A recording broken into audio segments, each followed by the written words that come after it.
Donc l'aire d'accueil là, elle a été faite, disons, pour les gens de voyage, pas spécialement pour la famille Winterchen, comme tous le disent. Donc c'est une aire d'accueil pour les gens de voyage. Quel qu'il soit. Donc il est bienvenu. Donc vous êtes tous les bienvenus pour celui qui veut s'inscrire donc dans la communauté de communes Tertelloise, tout simplement. Donc aujourd'hui donc c'est l'inauguration.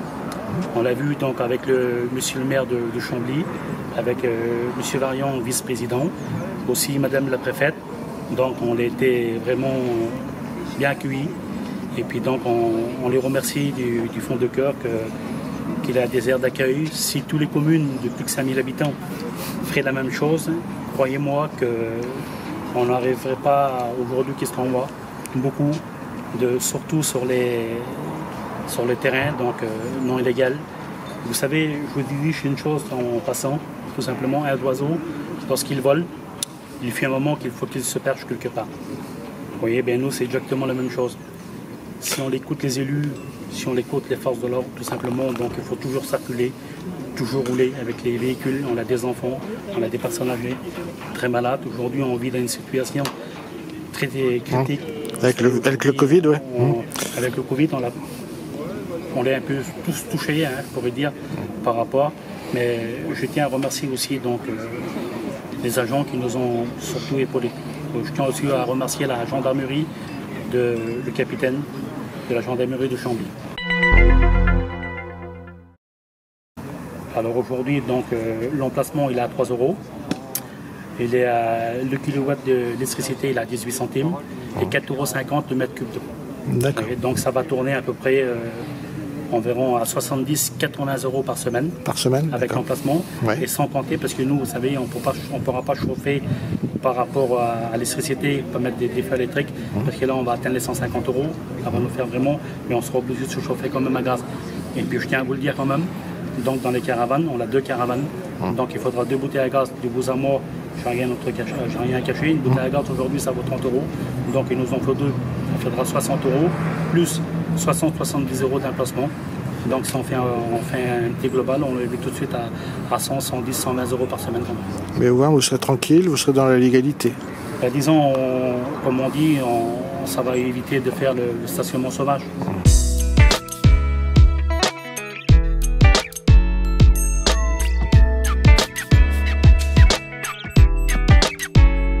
Départemental qui s'impose aux collectivités locales, vous avez trois types de terrains qui doivent être proposés aux gens du voyage. Les aires de grand passage, donc ça c'est pour les grandes migrations de gens du voyage, 50, 100, 200 caravanes, ça c'est une chose.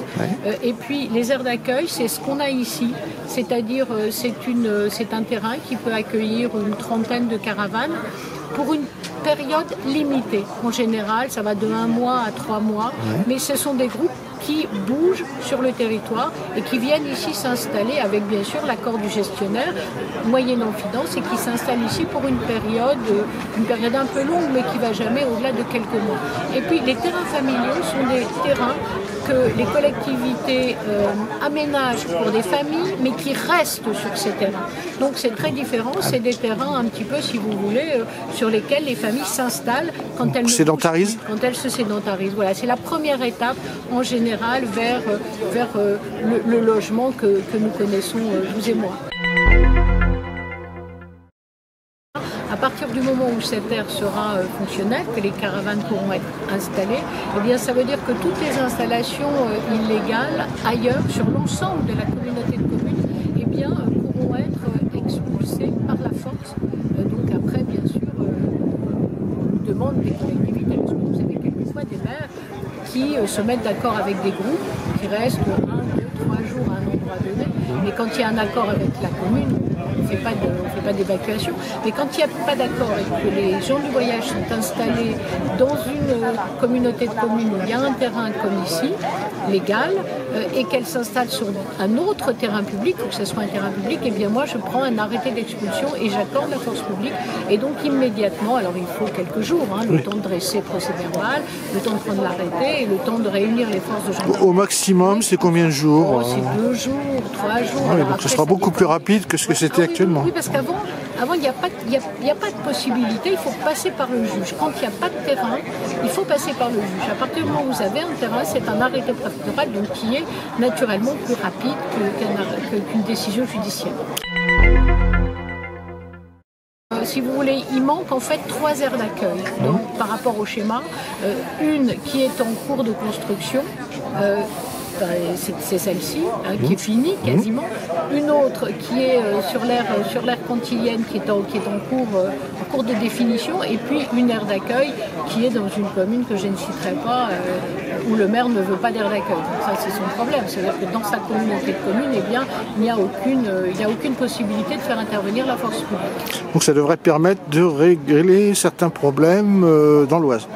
Oui, bien sûr, parce qu'une aire pas la totalité. Voilà, une aire comme celle-ci, vous voyez, l'équipement est bien fait, l'équipement est agréable, donc voilà, et ça permet donc, comme la communauté de communes sera conforme au schéma, eh bien ça permet effectivement de mieux réguler le reste des passages. Encore moins de problèmes d'expulsion pour des terrains qui sont illégaux.